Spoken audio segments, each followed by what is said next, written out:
میرے خد و خال میں تبدیلی کر دی گئی ہے، میں ہی علی یار خان ہوں۔ چند لمحوں کے لیے میں نے ٹارچ کا رخ اپنے چہرے کی طرف گھمایا۔ لی بولی، تمہاری بات پر یقین نہ کرنے کی کوئی وجہ نہیں ہے، تمہیں سامنے دیکھ کر خوشی ہو رہی ہے۔ بہت کچھ سنا ہے تمہارے بارے میں، خاص طور پر پچھلے چند دنوں میں تمہارے جان لیوا دشمن موہن ٹھاکر کے ساتھ رہی ہوں۔ تمہارے لیے اس کے اندر صرف بھسم کر دینے والی آگ ہے۔ اس آگ کی مجھے پرواہ نہیں ہے، میں اس کی چتا کو آگ دے کر ہی وادی سے جاؤں گا۔ کیا تم جانتی ہو کہ وہ یہاں کس مقصد کے لیے آیا ہے؟ اس سوال کا مقصد یہ جاننا تھا کہ لی دلائی لاما کے لیے ہی کام کر رہی ہے یا کسی اور کے لیے۔ تمہیں ڈھونڈتا ہوا آیا ہے، اسے بھنک ملی تھی کہ تم وادی میں ہو۔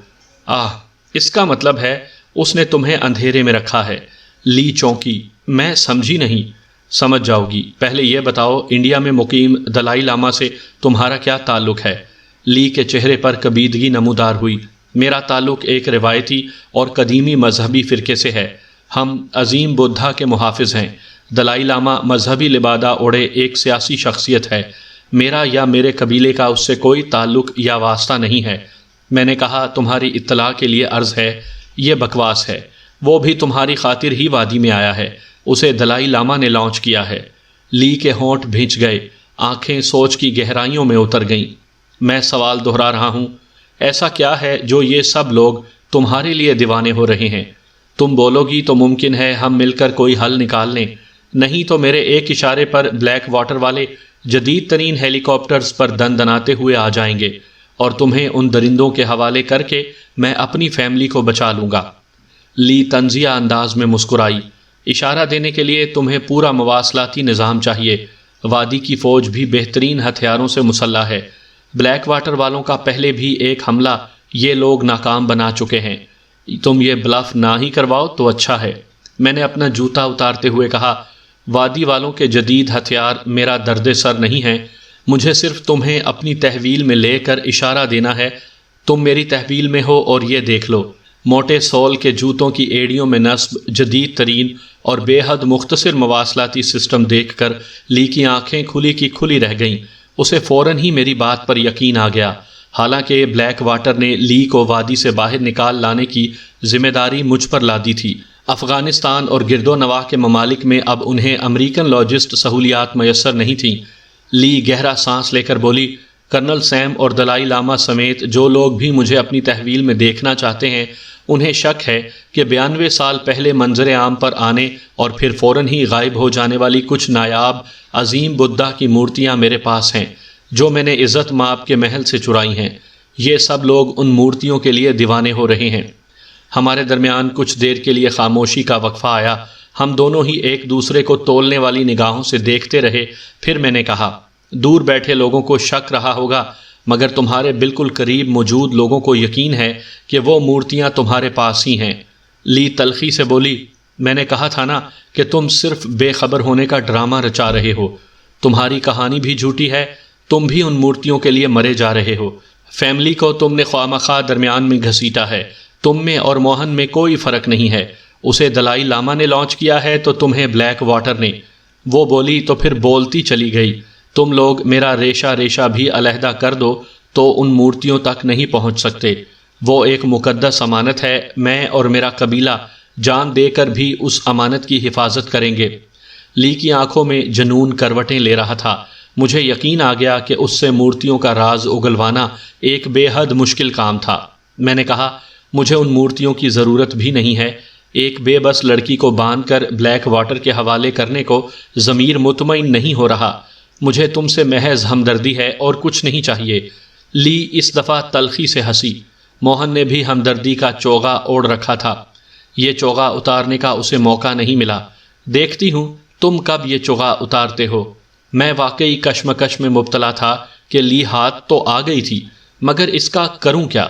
اسے باندھ کر میں کسی بھی صورت بلیک واٹر کے حوالے نہیں کر سکتا تھا۔ دوسری طرف نازو کی فیملی بلیک واٹر کے گھیرے میں تھی۔ لی میرے تاثرات سے خیالات پڑھنے کی کوشش کر رہی تھی۔ اگر تمہاری کہانی میں سچائی ہے تو ہمارے درمیان ایک سودا ہو سکتا ہے۔ کیسا سودا؟ تمہاری فیملی کو میں چند گھنٹوں میں بلیک واٹر کے نرغے سے نکلوا سکتی ہوں۔ اس نے بڑے اعتماد سے کہا، اس کے بدلے میں تم وادی سے نکلنے میں میری مدد کرو۔ بولو سودا منظور ہے؟ وہ بڑے اعتماد سے میری آنکھوں میں آنکھیں ڈالے بات کر رہی تھی۔ تم شاید بلیک واٹر کے بارے میں زیادہ نہیں جانتی، وہ ایک بہت بڑی بلا ہے۔ لی نے میری بات کاٹی۔ تم بھی شان و سر قبیلے کے بارے میں نہیں جانتے۔ ہمارے ہزاروں لوگ پوری دنیا میں آباد ہیں، تم آزما کر دیکھ لو۔ میں سوچ میں پڑ گیا۔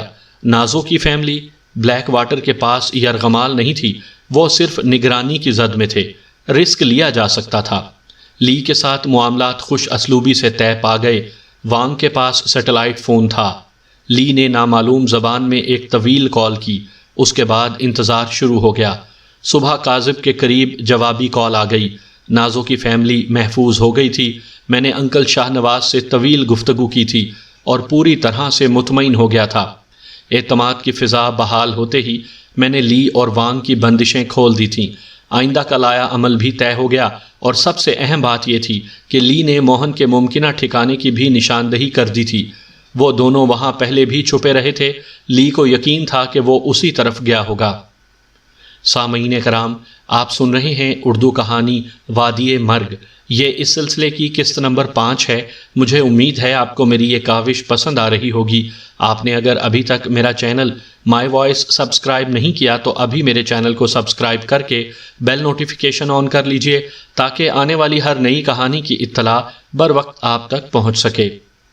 وادی میں بدستور سوگ کا عالم تھا۔ مجرموں کا کوئی نشان نہیں ملا تھا۔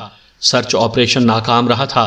ہمارے لیے بری خبر یہ تھی کہ مجرموں کی گرفتاری یا ہلاکت تک جنرل شولازی کے جشن ولادت کی 100 سالہ تقریبات منسوخ کر دی گئی تھیں، اور وادی سے محض چند سرکردہ افراد کے علاوہ باہر جانے پر بھی پابندی لگا دی گئی تھی۔ اگلے دن میں اور حیدر جیپ کے ذریعے اسٹیل مل کے عقب میں ایک پہاڑی چوٹی پر جا پہنچے۔ جیپ ہمیں کافی نیچے ہی چھوڑنا پڑی تھی۔ اس چھوٹی سی پہاڑی کی ڈھلانوں پر پھلدار درخت تھے جو اس موسم میں برف سے ڈھک گئے تھے۔ پہاڑی کی سطح چوٹی ایک چھوٹے سے برفانی میدان کی شکل اختیار کر گئی تھی۔ بہار کے دنوں میں اس سطح چوٹی پر منچلوں کا جھمگھٹا لگا رہتا تھا۔ اس پہاڑی کی شمالی ڈھلان پر ایک چھوٹا سا غار تھا جس کا دہانہ پتھروں سے ڈھکا ہوا تھا۔ اب تو برف نے ان پتھروں کو بھی ڈھانپ لیا تھا۔ لی کا کہنا تھا کہ موہن اور وہ کافی دن اس غار میں چھپے رہے تھے۔ غار میں ڈرائی فروٹ اور خشک گوشت کا اچھا خاصا ذخیرہ تھا۔ یہی موہن کا ممکنہ ٹھکانہ تھا۔ پوری چوکسی کے ساتھ لی کی بتائی نشانیوں کی مدد سے آگے بڑھتے ہوئے مجھے موہن کی اس غار میں موجودگی کا امکان نہ ہونے کے برابر نظر آ رہا تھا۔ لی اور موہن نے بے شک اس غار میں وقت گزارا تھا، مگر میں موہن کو اچھی طرح سے جانتا تھا۔ وہ بے حد چوکس اور خطرے کو دور سے بھانپ لینے کی خداداد صلاحیت رکھتا تھا۔ یقیناً یہ خدشہ اس کے ذہن میں ہوگا کہ لی اگر وادی کے محافظوں کے ہتھے چڑھ گئی تو وہ تشدد کی چکی میں پس کر موہن کے ممکنہ ٹھکانے کے بارے میں بتا سکتی ہے۔ میں اور حیدر ایک موہوم سی امید کے سہارے چلے آئے تھے۔ موہن کے ساتھ ایک طویل اور جان لیوا دشمنی کا آغاز ایک معمولی تنازع سے ہوا تھا۔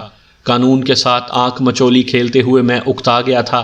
اندرون سندھ کے ایک ہندو تاجر کے پاس میں مفروری کے دن گزار رہا تھا۔ وہ تاجر سونے کا سمگلر بھی تھا۔ اس نے مجھے اپنے ساتھ بھارت چلنے کی دعوت دی تو میں فوراً راضی ہو گیا۔ یہ میرا بھارت کا پہلا چکر تھا اور میں بے حد پرجوش تھا۔ ہندو تاجر کے ہر جگہ وسیع تعلقات تھے۔ ہم نے بڑی آسانی سے کھوکھرا پار سے سرحد عبور کی اور بھارتی سرحدی محافظوں کے اونٹوں پر سفر کرتے مونا باؤ پہنچ گئے۔ یہاں سے پورا بھارت ہمارے لیے کھلا ہوا تھا۔ کامیاب ڈیل کے بعد ہندو تاجر خاصی ترنگ میں تھا۔ مجھے لے کر وہ مارواڑ کے نامور دلال چندی مل کی وسیع و عریض کوٹھی جا پہنچا۔ یہ عیاشی کا مہنگا ٹھکانہ تھا۔ جوئے کی میز پر ایک سرخ آنکھوں والے تامل غنڈے کے ساتھ ہندو تاجر کی تلخ کلامی ہو گئی۔ ہندو تاجر کو تھپڑ مارنے کے بعد جب تامل غنڈے نے چاقو نکالا تو مجھے مداخلت کرنا پڑی۔ اگلے 1 منٹ میں تامل غنڈے کی آنکھوں کی سرخی زردی میں بدل گئی تھی۔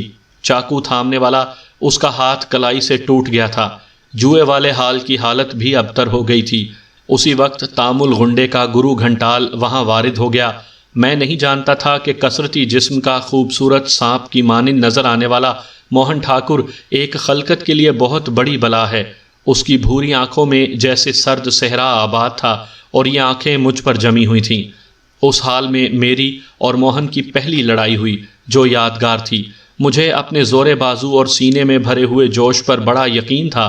پاکستان میں اچھے اچھے سورما اور لڑاکوں نے میرے سامنے گھٹنے ٹیکے تھے، مگر آج جو شخص میرے مقابل تھا وہ فن حرب و ضرب میں یکتا تھا۔ پل بھر میں وہ ایک قاتل مشین میں تبدیل ہو گیا تھا جو بے حد برق رفتار بھی تھی۔ پہلی دفعہ مجھے اپنے منہ میں اپنے خون کا ذائقہ محسوس ہوا۔ کسی نے پہلی دفعہ مجھے سر سے بلند کر کے نیچے پٹکا تھا۔ وزنی گھونسوں کی دھمک میں نے پہلی دفعہ سر میں گونجتی محسوس کی تھی۔ پہلی دفعہ ہر جوڑ کے توڑ سے میرا پالا پڑا تھا۔ دوسری طرف دیواروں کے ساتھ لگے کھڑے لوگوں نے بھی دانتوں میں انگلیاں دبا رکھی تھیں۔ ماسٹر کے نام سے معروف موہن ٹھاکر کے سامنے بھی ان لوگوں نے پہلی دفعہ اتنی دیر کسی کو نہ صرف اپنے قدموں پر کھڑا دیکھا تھا بلکہ مزاحمت کا حق ادا ہوتے بھی دیکھا تھا۔ موہن ٹھاکر کے چہرے سے بھی خون رس رہا تھا اور پسلیوں کے جوڑ کے عین درمیان لگنے والے ایک پرفیکٹ گھونسے نے اسے پچھلے قدم پر جانے پر مجبور کر دیا تھا۔ جب میں اس کوٹھی سے بھاگا تو ہندو تاجر قتل ہو چکا تھا۔ اس کے قاتل کا سر میں نے دیوار سے ٹکرا کر تربوز کی مانند پھوڑ دیا تھا۔ وہ ہٹا کٹا قاتل بھی موہن کا چیلا ہی تھا۔ موہن جب میری ایک تباہ کن فلائنگ کک سینے پر وصول کر کے باتھ روم کا دروازہ توڑتے ہوئے اندر جا گرا تو اس کے متعدد چیلے اس لڑائی میں کود پڑے تھے۔ میں نے وہاں سے نکل جانے میں ہی عافیت جانی تھی۔ مجھے بعد میں پتا چلا کہ میرا پالا کس افریت سے پڑا تھا۔ میں خائف نہیں ہوا بلکہ سینے میں ابلتا جوش دگنا ہو گیا تھا۔ پہلی دفعہ کوئی ہم پلہ بلکہ خود سے کچھ بڑھ کر ہی ملا تھا۔ اس کے بعد شروع ہونے والی دشمنی کی طویل اور خونی داستان آج تک جاری تھی۔ میں اور موہن جس نہج تک پہنچ گئے تھے اس کے بعد ہم دونوں میں سے کسی ایک کی موت یقینی ہو گئی تھی۔ یہی سوچتے ہوئے اور سٹک سے ٹٹول ٹٹول کر ہم برف سے ڈھکے اس غار کے دہانے تک پہنچ گئے جو موہن کا ممکنہ ٹھکانہ تھا۔ پتھر ہٹاتے ہوئے میں نے موہن کو للکارا، موہن، میں موت بن کر تیرے سر پر پہنچ گیا ہوں۔ مرد بن کر اس موت کا سامنا کر۔ میں خالی ہاتھ ہوں، آ جا، آج تیرے اور میرے درمیان فیصلہ ہو جائے۔ موہن غار میں موجود ہوتا تو یہ ممکن نہیں تھا کہ اس للکار کا جواب نہ دیتا۔ خاموشی سے مجھے وحشت ہونے لگی۔ تمام تر احتیاط اور حیدر کے منع کرنے کے باوجود میں غار میں اتر گیا۔ حیدر نے فوراً ہی ٹارچ آن کر لی تھی۔ نیچی چھت کا یہ بھٹ نما غار اندر سے بھائیں بھائیں کر رہا تھا۔ پرانے سے 2 اونی نمدے، شاندار قسم کے چند ایرانی کمبل اور انسانی فضلے کی بدبو سے اندازہ ہوتا تھا کہ یہ جگہ حال ہی میں کسی کا مسکن رہی ہے، مگر اب وہاں کوئی نہیں تھا۔ کونے کھدروں میں جھانک کر ہم نے واپسی کی راہ لی۔ حیدر میرے عقب میں ٹارچ لیے آ رہا تھا۔ جیسے ہی میں غار سے باہر نکلا تو وہیں سن ہو کر رہ گیا۔ چھوٹی نال کی خود کار PM5 کا رخ میری طرف تھا۔ PM5 کے عقب سے سرد صحرا جیسی آنکھیں مجھ پر جمی ہوئی تھیں۔ ان آنکھوں میں تمسخر ہلکورے لے رہا تھا۔ بے شک وہ موہن ٹھاکر ہی تھا۔ پہاڑوں میں لڑنے والی افواج کے مانند خاص قسم کی سفید گرم وردی، پاؤں میں وردی کے ہم رنگ مخصوص قسم کے جوتے اور سر پر وردی کا ہی سفید ہڈ۔ وہ عیار دشمن اگر کہیں قریب ہی خود کو برف میں کیموفلاج کر کے بیٹھا تھا تو ہم اسے دیکھنے میں کامیاب نہیں ہو سکے تھے۔ اس کی زہریلی آواز میری سماعت سے ٹکرائی۔ تیرے جیسے دشمن کے صدقے تیری آرتی اتارنے کو دل چاہ رہا ہے۔ تجھے آخر موت یہاں کھینچ لائی ہے۔ وہ واقعی کہیں چھپا ہوا تھا اور میری للکار سن کر مجھے پہچان گیا تھا۔ یہ آواز حیدر کے کانوں تک بھی پہنچ گئی تھی۔ وہ جہاں تھا وہیں رک گیا۔ میرے ہاتھوں میں لوگر تھا مگر اس کا رخ نیچے کی طرف تھا۔ جو ابتدائی سبقت وہ لے گیا تھا فی الوقت اس کا توڑ نہیں تھا۔ میں نے کہا، تو جانتا ہے مجھے آنا ہی تھا، تیری چربی کے تیل سے چراغاں جو کرنا ہے۔ اس نے جگر پاش نظروں سے مجھے گھورا۔ تو میری ماں جائے کا قاتل ہے۔ خواہش تھی تیری ارتھی وہیں جلاؤں جہاں مارا تھا تو نے اسے۔ خیر کوئی نہیں، تیری راکھ وہاں لے جاؤں گا۔ میں نے لوگر ایک طرف اچھالا۔ تو پھر آ، فیصلہ ہو جائے۔ میں نے بازو اٹھا کر انگڑائی لی۔ پہلی دفعہ میں نے سرد صحرا میں آگ سی جلتی محسوس کی۔ نکالتا ہوں تیری ہیکڑی۔ ذرا اپنے لونڈے کو باہر نکال کر اس کے ہاتھ پاؤں تو باندھ۔ یہ کیسے ممکن تھا کہ وہ حیدر سے بے خبر رہتا؟ میں نے حیدر کو باہر آنے کے لیے کہا۔ موہن کی ہدایت کے مطابق اس نے پہلے کولٹ باہر نکال پھینکا، پھر دونوں ہاتھ بلند کر کے غار سے باہر آ گیا۔ اس دوران موہن کی چوکسی اور بھی بڑھ گئی تھی۔ حیدر نے جلتی ہوئی نظروں سے موہن کی طرف دیکھا۔ موہن نے مجھے نشانے پر رکھتے ہوئے ایک ڈوری میری طرف اچھالی۔ مجھے مجبوراً حیدر کو اس ڈوری میں جکڑنا پڑا۔ عقب میں اس کے ہاتھ باندھنے کے بعد اس کے دونوں پاؤں بھی میں نے جوڑ کر باندھ دیے۔ وہ بے بسی سے ہونٹ کاٹتا رہ گیا۔ حیدر کی بندشوں سے مطمئن ہو کر اس نے بھی PM5 ایک طرف پھینکی اور اپنا وردی جیسا لبادہ اتارنے لگا۔ میں نے بھی اپنی جیکٹ اتار دی۔ تھوڑی دیر بعد میں اور موہن برف سے ڈھکی سطح چوٹی پر ایک دوسرے کے مقابل تھے۔ ہمیشہ کی مانند موہن کا اعتماد دیدنی تھا، جیسے دنیا سے سینکڑوں میل دور اس برفیلے ویرانے میں آج فیصلہ ہونے جا رہا تھا۔ یا تو موہن نے مجھے مار کر اپنے من کی پیاس بجھانی تھی، یا پھر میں نے اس کا دیا ہمیشہ کے لیے بجھا دینا تھا۔ ایک دوسرے کو پرکھتے ہوئے ہم دونوں ایک دائرے میں گھوم رہے تھے۔ موہن تصور میں کسی منظر سے لطف اندوز ہوتے ہوئے بولا، تیرے جانثار گل نواز کی چیخیں آج بھی کانوں میں رس گھول رہی ہیں، اور تیری پریمکا کا سندر جلتا ہوا کومل بدن۔ اس سے زیادہ سننے کی مجھ میں تاب نہیں تھی۔ میں اپنی مخصوص پھرتی کے ساتھ اس پر جھپٹا۔ ٹانگوں کی طرف لپکتے ہوئے میں نے ہوا میں جسم کو رول کیا اور موہن کے نفرت انگیز چٹان جیسے وجود سے جا ٹکرایا۔ ہم دونوں نیچے برف پر گرے تھے۔ میں نے لیٹے لیٹے اس کی پسلیوں میں گھٹنا مارنا چاہا تو وہ تیزی سے رول ہو کر دور ہٹ گیا۔ اگلے ہی پل ہم دوبارہ سے ایک دوسرے کے سامنے کھڑے تھے اور میں موہن کے چکمے میں بھی آ گیا تھا۔ پھرکی کی مانند گھوم کر بظاہر اس نے میرے گھٹنے کو نشانہ بنانا چاہا تھا۔ میں جھکا تو اس کا پاؤں میری گردن کے قریب لگا۔ میں الٹ کر گرا۔ تاخیر کا مطلب تباہ کن تھا۔ وہ جنگلی باز کسی برق رفتاری سے مجھ پر جھپٹ رہا تھا۔ میں نے کمر کے بل لیٹے جان بوجھ کر تاخیر کی۔ وہ ہوا میں اڑتا ہوا آیا۔ اگلے ہی پل برق رفتاری سے میں نے اسے دونوں پاؤں پر لے کر اچھال دیا۔ اس کے بعد ایک وحشیانہ دیوانگی نے ہم دونوں کو ڈھانپ لیا۔ میرے ذہن سے سب کچھ نکل گیا۔ یاد تھا تو اتنا کہ مد مقابل میری نازوں کی دردناک موت کا ذمہ دار تھا۔ گل نواز والا زخم تو ابھی بالکل نیا تھا۔ دوسری طرف بھی بھائی کے خون کی پیاس تھی۔ اگلے چند منٹوں میں ہمارے درمیان خون ریز لڑائی ہوئی۔ میری قمیض چیتھڑوں میں تقسیم ہو گئی تھی۔ سینہ، گردن اور چہرہ خراشوں سے بھر گیا تھا۔ منہ میں اپنے ہی خون کا ذائقہ محسوس ہو رہا تھا۔ موہن نے میرے سر پر اپنی کوہنی کی مخصوص ضرب لگائی تھی، جس کے سبب سر میں دھماکے سے ہو رہے تھے۔ دوسری طرف موہن کا حال بھی مجھ سے مختلف نہیں تھا۔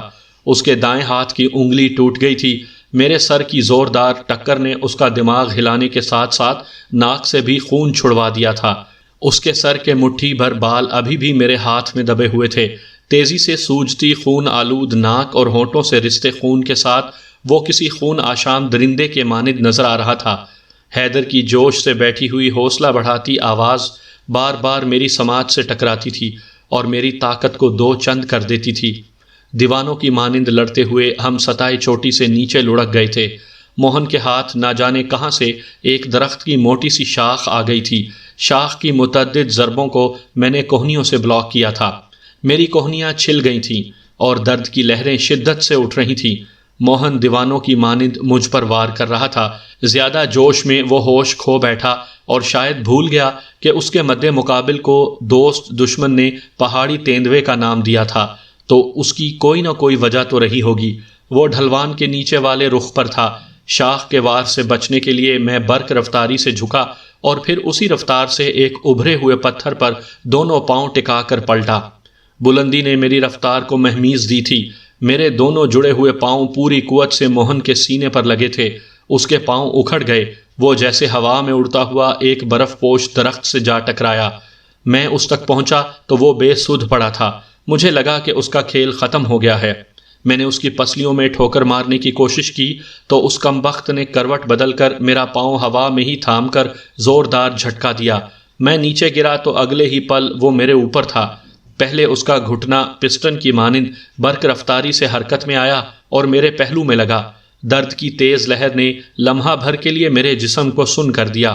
اگلے ہی پل اس کے سر کی زوردار ٹکر کے سبب میری آنکھوں کے آگے ستارے سے ناچ گئے۔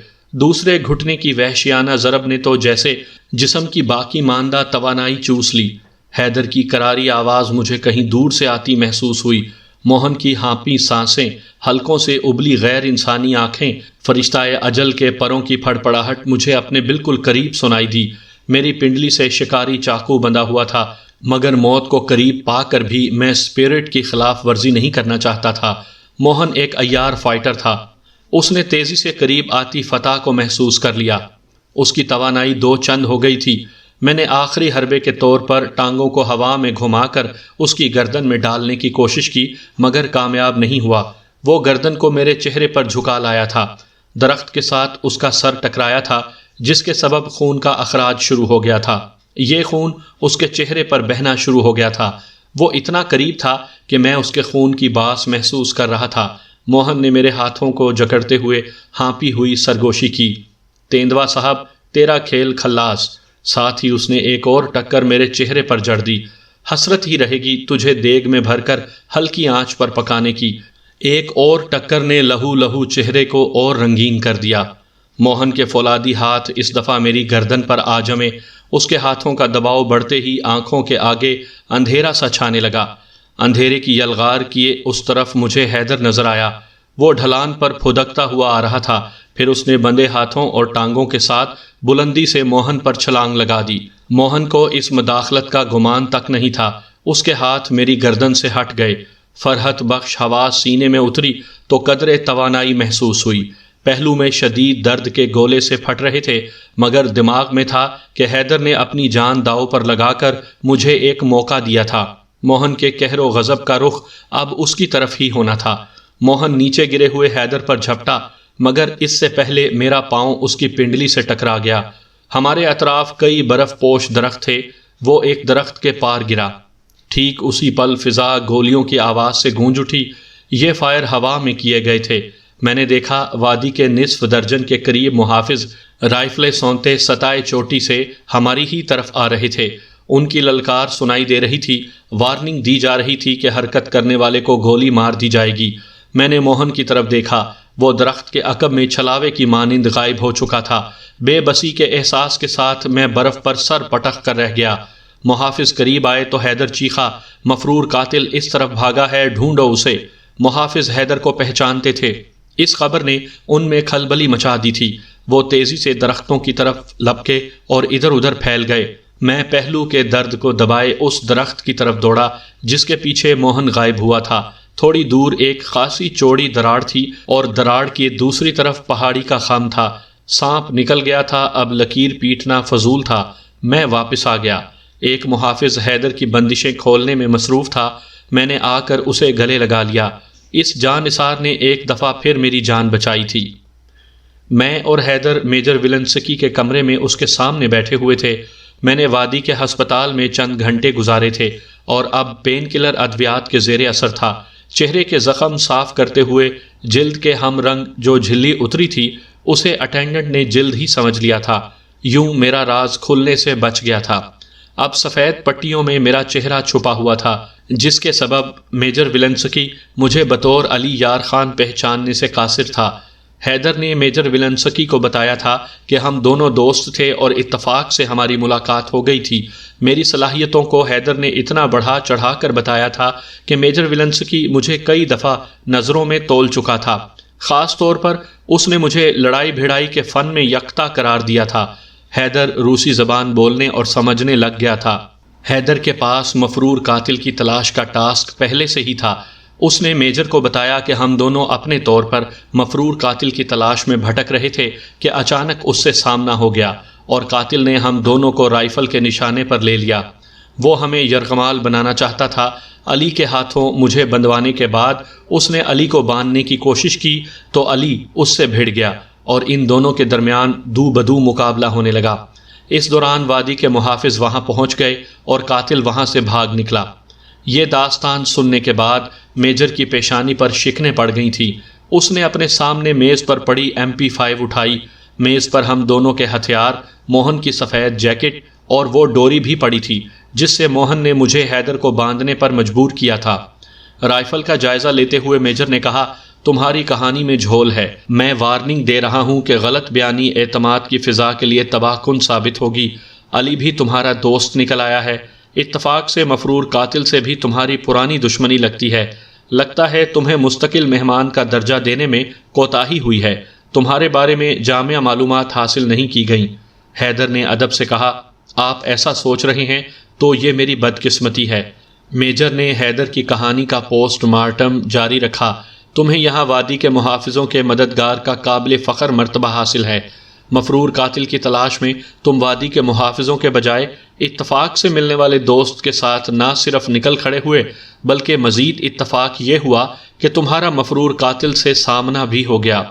جس طرح تمہارے دوست اور مفرور قاتل کی وہاں اتری ہوئی جیکٹیں پڑی تھیں اور ایک طرف ہتھیار بھی پڑے ہوئے تھے، اس سے تو یہ اندازہ لگانا بے حد آسان ہے کہ وہاں کوئی باقاعدہ مقابلہ ہوا ہے، حریف للکار کر ایک دوسرے کے مقابل آئے ہیں۔